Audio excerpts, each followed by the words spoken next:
کیونکہ حضور علیہ السلام سے مانوسیت حضور کے اس کامل اکمل اور مکمل ایمان اور ایمان کے اعلیٰ درجے پہ فائز المرام ہونے کے نتیجے میں کہ آقا کریم علیہ الصلوۃ والسلام پیار کرتے ہیں، محبت کرتے ہیں، اللہ کی ساری مخلوق سے حضور علیہ السلام کے دل میں شفقت ہے۔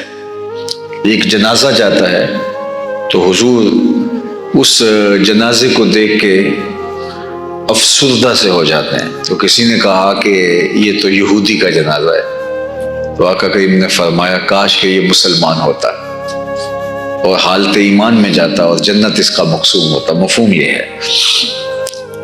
تو یعنی ایک کافر جب کافر ہو کر کے بھی مرتا ہے تو شفقت کا نتیجہ یہ ہے کہ یہ بھی قابل افسوس ہے، کاش کہ یہ اسلام کی دولت سے مالا مال ہو۔ تو حضرت علی المرتضیٰ رضی اللہ تعالی عنہ کو فرمایا علی تیری وجہ سے اگر ایک شخص ہدایت کی راہ پہ گامزن ہو جاتا ہے تو یہ اللہ کی راہ میں سرخ اونٹ خیرات کرنے سے بہتر ہے۔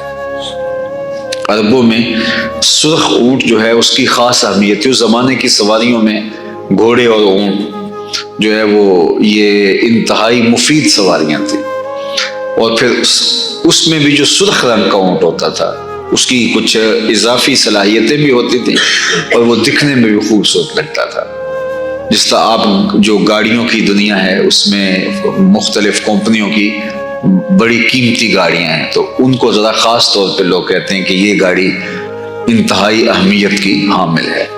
جن کو پتہ نہیں تو وہ بعض بات ہم ایک دفعہ ایک ملک میں گئے تو بڑی اچھی گاڑی پہ کوئی 5-6 دن سفر رہا، تو جب اس کا ایک فنکشن ایسا تھا مجھے وہ اچھا لگا تو میں نے کہا کہ یہ کتنے کو کی آتی ہوگی، تو انہوں نے کہا کہ یہ تو اتنے کی آتی ہے۔ میں نے کہا بہت مہنگی، تو انہوں نے کہا جی ہاں اس کی اتنی قیمت ہے۔ میں یار پہلے دن بتا دیتے، کوئی اس کا مزہ ہی لے لیتے ہم تو اس کو عام گاڑی سمجھ کے جو اس کے اوپر گھومتے رہے ہیں۔ تو اب جو ان کی خاصیتوں سے واقف ہیں وہ تو سمجھتے ہیں کہ بھائی کیا بات ہے۔ تو سرخ اونٹ جو ہے یہ آج کی، اب مجھے کوئی غلط نہ ہو جائے، کوئی کسی گاڑی کا نام لے لو آپ کہیں کہ آپ نے کوئی اتنی اچھی گاڑی کا نام نہیں لیا، تو اس زمانے کی بہترین سواری جو تھی سرخ اونٹ، اور لوگ سرخ اونٹ کے پیچھے وہ اہل عرب جس طرح وہ ایک ان کی دیوانگی ہوتی تھی۔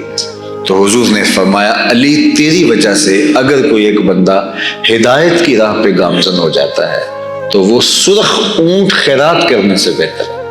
کیونکہ سرخ اونٹ جو ہے وہ خیرات نہیں کیا جاتا تھا، سرخ اونٹ آ گیا تو پھر وہ ساری زندگی جو ہے وہ اس کو رکھتے تھے اور اس کی نسل آگے چلاتے تھے۔ تو اگر سرخ اونٹ بھی خیرات کر دیا، کوئی ایسے وقت میں کوئی بندہ آ گیا جب اس کے علاوہ کچھ دینے کو نہیں تھا تو وہ دے دیا، تو اس کا مطلب ہے کہ اس نے کمال کر دی۔ تو سرخ اونٹ خیرات کرنا یہ بہت بڑی سخاوت ہے، اس دور کی بہت بڑی سخاوت۔ لیکن اگر تیری وجہ سے ایک بندہ راہ ہدایت پہ آ گیا تو فرمایا یہ اس سے بھی زیادہ افضل اور اشرف ہے۔ تو پھر مومن جو ہے اس کی محبت کا تقاضا یہ ہے کہ وہ کسی کی ہدایت چاہے گا، اور اللہ کے محبوب علیہ السلام کی محبت کہ لوگوں کے اسلام لانے کے لیے حضور اس قدر حریص تھے کہ اللہ تعالیٰ خود فرماتا اللہ کا باخی النفس کا محبوب آپ اپنی جان کو جوکھوں میں ڈال لیا ہے، اپنے آپ کو مشقت میں مبتلا کر لیا ہے ان کی ہدایت کی خاطر۔ طٰہٰ ما انزلنا علیک القرآن لتشقیٰ، اے 14ویں رات کے چاند محبوب ہم نے قرآن اس لیے تو نہیں اتارا تھا کہ آپ مشقت میں پڑ جائیں۔ تو حضور علیہ الصلوۃ والسلام سخت حریص تھے کہ لوگ ایمان لیں، اور پھر جو حضور کے جو ہے وہ پیغام کو تسلیم کر لیتے، ایمان کے دائرے میں آ جاتے، ان کے لیے حضور کی حرص وہ تو قرآن نے دوسرے الفاظ میں ان لفظوں کے ساتھ بیان کیا، عزیز علیہ ما عنتم حریص علیکم بالمؤمنین رؤوف الرحیم۔ تمہارا مشقت میں پڑنا اس نبی پر گراں گزرتا ہے، جب تم مشقت میں پڑ جاتے ہو تو ان پر گراں گزرتا ہے۔ کافر مشقت میں ہو تو حضور گراں محسوس کرتے ہیں۔ جب بدر کے قیدیوں کو رسیوں سے جکڑ دیا گیا اور یہ وہ تھے جو چراغ اسلام بجھانے آئے تھے، اسلام کو مٹانے کے لیے آئے تھے، اور ان کو جکڑ دیا اور مسجد نبوی کے ستونوں کے ساتھ جا کے باندھے 70 قیدی تھے۔ حضرت بلال فرماتے ہیں کہ میں نے دیکھا کہ حضور جاگ رہے ہیں، رات گہری سے گہری ہوتی چلی جا رہی ہے، لیکن حضور بیدار ہیں حجرہ انور میں۔ پھر کبھی حضور ادھر جاتے ہیں، کبھی ادھر جاتے ہیں۔ تو میں نے آگے بڑھ کے عرض کیا، میرے ماں باپ آپ پہ قربان ہوں، حضور آپ کی یہ بے قراری کیسی ہے؟ تو آقا کریم نے فرمایا کہ ان کی رسیاں سختی سے بندھ گئی ہیں، جس سے ان کے ہاتھوں کو تکلیف ہو رہی ہے، اور وہ مجھے سونے نہیں دے رہی۔ پھر اسی وقت رات کو رحمت عالم صلی اللہ علیہ وسلم کے قلب اطہر کو قرار دینے کے لیے ان کی رسیاں ڈھیلی کی گئی۔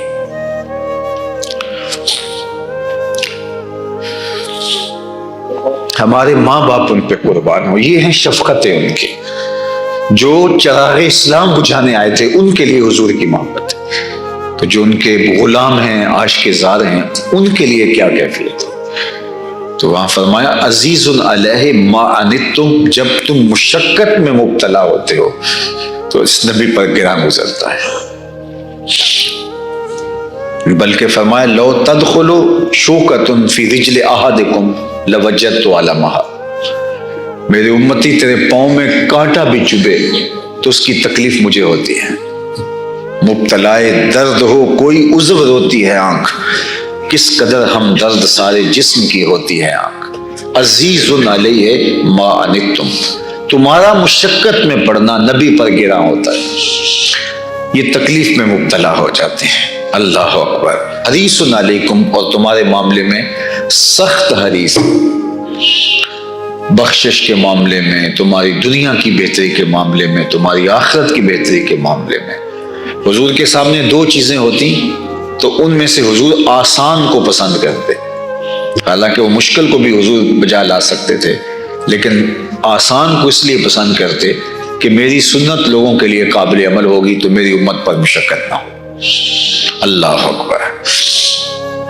حتیٰ کہ فرمایا لولا ان اشق علی امتی لامرتہم السواک، اگر میں اپنی امت پہ شاک نہ جانتا تو میں ہر نماز کے لیے جو وضو کیا جاتا ہے اس میں مسواک کرنا لازم اور فرض قرار دے دیتا، لیکن مجھے لگا کہ اس سے یہ مشقت میں پڑ جائیں گے، کبھی جلدی میں ہوتے ہیں، کام کاج کا آنے والے دور میں تو فرصت نہیں ہوگی، تو جس طرح وضو لازم ہے اس طرح وضو کے ساتھ مسواک بھی لازم کر دیتا تو یہ مشقت میں مبتلا ہو جاتے۔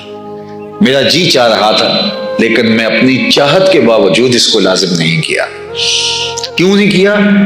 لولا ان اشق علی امتی، کہ میری امت پہ شاک نہ ہو جائے، میری امت پہ مشکل نہ ہو جائے۔ حضور نے فرمایا لوگوں حج کے لیے آیا کرو۔ اقرا بن حابس کھڑے ہوئے کہ افی کل عام یا رسول اللہ، حضور ہر سال آیا کریں؟ حضور خاموش رہے۔ پھر فرمایا حج کے لیے آیا کرو، تو اقرا بن حابس نے کہا افی کل عام، ہر سال، تو پھر خاموش رہے۔ پھر تیسری مرتبہ فرمایا، تو پھر انہوں نے کہا کہ ہر سال، تو حضور خاموش رہے۔ پھر وقفہ سکوت توڑتے ہوئے فرمایا کہ تم سے پچھلی امتیں نبیوں پر کثرت سوال کی وجہ سے ہلاک ہوئی، بار بار نہیں پوچھنا چاہیے، اور فرمایا لو قلت نعم لوجبت، اگر میری زبان سے ہاں نکل جاتی تو ہر سال ہی واجب ہو جاتا، لیکن حضور نے 3 مرتبہ خاموشی اختیار فرمائی۔ یہ ہے حضور کی امت پر شفقت۔ وقت زیادہ نہ ہو تو دنیا میں بھی اور آخرت میں بھی حضور کی شفقت کی اتنی مثالیں ہیں۔ ابن ابی دنیا نے اپنی سند کے ساتھ ایک حدیث روایت کی ہے۔ اللہ اکبر۔ اس حدیث کو حدیث بطاقہ کہتے ہیں۔ یہ آپ میں سے جو لوگ عرب جاتے ہیں تو جب وہ چٹ لکھ کے دیتے ہیں، بل دیتے ہیں، تو وہ جو پکڑاتے ہیں اس کو کہتے ہیں یہ بطاقہ ہے۔ اس حدیث کا نام ہی حدیث بطاقہ ہے۔ وہ کیسے کہ حشر کا دن ہوگا اور حضور ایک جگہ پہ تشریف فرما ہوں گے، اور ایک شخص کو اس کے اعمال کے تلنے کے بعد فرشتے اٹھا کر کے جہنم کی جانب لے جا رہے ہوں گے، اس لیے کہ اس کے عمل کم ہیں، گناہ اس کے زیادہ ہے، نیکیاں تھوڑی ہیں، تو اس کو جہنم کی جانب لے کے جا رہے ہوں گے، تو گزرتے ہوئے اس سمت سے جا رہے ہوں گے جہاں حضور تشریف فرما ہوں گے۔ تو اچانک اس غلام کی نظر حضور کے چہرے انور پہ پڑے گی، تو وہ حضور کو مدد کے لیے فریاد کرے گا، پکارے گا کہ حضور مجھے یہ جہنم میں لے کے جا رہے ہیں۔ تو حضور اس کی مدد کے لیے اٹھیں گے، بلکہ وہاں حدیث کے لفظ ہیں کہ جو چادر ہوگی اس چادر کا ایک کونا حضور کے کندھے پہ اور دوسرا کونا زمین میں گسڑ رہا ہوگا، یعنی اتنی تیزی سے حضور اس غلام کی طرح بڑھیں گے کہ ہوتا نا کسی ہنگامی حالت میں تو پھر چادر نہیں سنبھالی جاتی، تو اس طرح حضور جا رہے ہوں گے، جا کے فرشتوں سے پوچھیں گے کہ اس کو کیوں جہنم میں لے کے جا رہے ہو؟ تو وہ کہیں گے اس کا نامہ اعمال تولا گیا تو نیکیاں تھوڑی ہیں اور گناہ زیادہ ہے۔ تو حضور فرمائیں گے کہ اس کا نامہ اعمال دوبارہ تولا جائے۔ فرشتے مزاحمت نہیں کریں گے کہ نامہ اعمال تو تل گیا، تو دوبارہ کیوں کریں؟ چونکہ فرشتے جانتے ہوں گے صدر دیوان حشر یہی سرکار ہے، دوبارہ نصب کر دیا جائے گا ترازو اور نامہ اعمال تلے گا تو واقعی نیکیاں تھوڑی اور گناہ زیادہ۔ تو حضور ایک کاغذ کا ٹکڑا، اسے بطاقہ کہتے ہیں، جس کی وجہ سے اس حدیث کا نام حدیث بطاقہ ہے، تو اس کے نیکیوں والے پلڑے میں رکھیں گے تو وہ نیکیوں والا پلڑا اوپر اٹھ جائے گا۔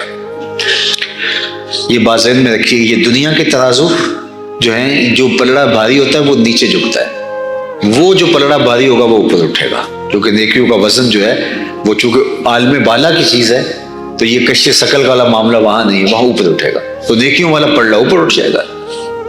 جب نیکیوں والا پلڑا اوپر اٹھ جائے گا تو ظاہر ہے اس کا فیصلہ اب جنت کا ہو جائے گا۔ تو وہ حضور سے لپٹ رہا ہوگا، اس کرے گا میرے ماں باپ پہ قربان، کیا تھا اس کاغذ کے اندر؟ تو فرمایا کہ میرے غلام، انتہائی خلوت میں اور انتہائی محبت میں تیرا پڑا ہوا درود تھا جو تو نے میرے اوپر پیش کیا ہے۔ تو فرمایا عزیز علیہ ما عنتم، تمہارا مشقت میں پڑھنا اس نبی پر گراں گزرتا ہے۔ حریص علیکم، اور تمہارے معاملے میں یہ بہت حریص ہے۔ اس حرص کی ایک مثال آپ کو دینا چاہوں گا۔ میرے اللہ نے مجھے اختیار دیا کہ یا تو آدھی امت بغیر حساب کے جنت میں ڈال دیں گے، جنت میں بھیج دیں گے، اور آدھی کا ہم حساب کر لیں گے، یا تو یہ چیز قبول کر لو یا پھر حق شفاعت لے لو۔ حضور فرماتے ہیں اخترت الشفاعہ، میں نے شفاعت والا سودا قبول کیا ہے۔ اللہ اکبر، یا تو یہ چیز لے لو کہ آدھی امت بغیر حساب کے جنت میں اور آدھی کا حساب کر لیں گے، یا پھر شفاعت کا حق لے لو، جس کی چاہو شفاعت کر کے انہیں بخشوا لینا۔ تو حضور فرماتے ہیں اخترت الشفاعہ۔ تو ہمارے بزرگ فرماتے تھے آپ کو پتہ تو چل ہی گیا ہوگا کہ شفاعت والا حق کیوں لیا ہے۔ حضور آدھی والا سودا نہیں کرنا چاہتے، شفاعت کر کے سب کو بخشوانا چاہتے ہیں۔ تو یہ ہے حضور کی محبت۔ تو اب حضور سے لوگوں کی محبت یہ بھی کلا گنوان ہے، اور وہ آپ جانتے ہیں پتھروں نے بھی کی ہے، درختوں نے بھی کی ہے، اور حضور سے محبت جانوروں نے بھی کی ہے۔ پہاڑ بھی بلا کسی سے محبت کرتے ہیں، لیکن احد کی چھاتی میں بھی حضور کا پیار رکھا گیا ہے۔ خشک لکڑیاں بھی حضور سے پیار کرتی رہی ہیں۔ تو جب مومن مرکز محبت ہوتا ہے تو حضور علیہ السلام ایسے مرکز محبت ہیں کہ پوری کائنات ان سے محبت کرتی ہے، اور ان کی محبتی دین ہے، ان کی محبتی زندگی ہے۔ فی جلندری کا ایک شعر مجھے بہت اچھا لگتا ہے، محمد ہے متاع عالم ایجاد سے پیارا، محمد ہے متاع عالم ایجاد سے پیارا، پدر مادر برادر جان مال اولاد سے پیارا۔ محمد کی محبت دین حق کی شرط اول ہے، اسی میں ہو اگر خامی تو سب کچھ نامکمل ہے۔ وآخر